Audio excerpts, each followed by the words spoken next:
So it's been a couple of months since I planted the tomatoes, and I thought I'd give you an update on how they're growing. And when I first planted these, I think I mentioned that some years I have good years and some years not so good years. So far I'm considering this a mediocre year. I'm starting to get a lot of fruit off of these plants, but they're a little thinner than I would like. Usually they start to bush out a little bit more by this time. Still a little early, I suppose. It's July 5th. Just kind of wait and see what happens. These are Sweet 100 cherry tomatoes, and they're some of my favorites. They're really easy to pick too. Out of all 5 of these plants, this is the one I'm kind of worried about the most, just because it doesn't seem to want to be growing vertically. It's all just kind of squashed down.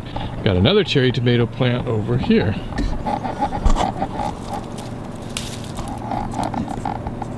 I think this is really just a waiting game at this point. I've got a lot of fruits that just aren't ripened yet, but this will be a really good plant over here. I almost always get some of these dry, crinkly leaves, but it doesn't seem to really be that much of a problem. Doesn't seem to harm the fruit production that much. My neighbor has an overgrown apple tree, so a lot of those apples just keep falling into my tomato plant.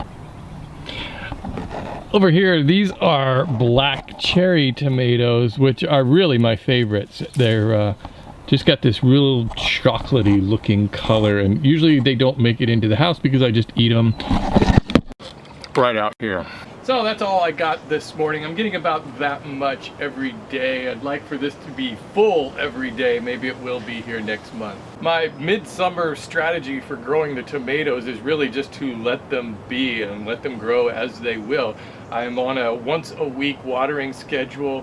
I live in California, so we don't get any rain, so that's easy to stick to that schedule. I suppose if you live somewhere where you get a lot of rain, you probably don't need to water them at all. I think most of the problems with growing tomatoes are caused by overwatering. It's really easy to overwater them, and I think they kind of like drought conditions. It sort of forces them to produce fruit. So for now, I'll just keep monitoring them and picking up the rotting apples. So that's my summertime holding pattern. If I only get this many tomatoes at a time, they're probably not going to make it up into the house because I'll just eat them down here. But even with a few tomatoes, they're way tastier than any of that I can buy at the store.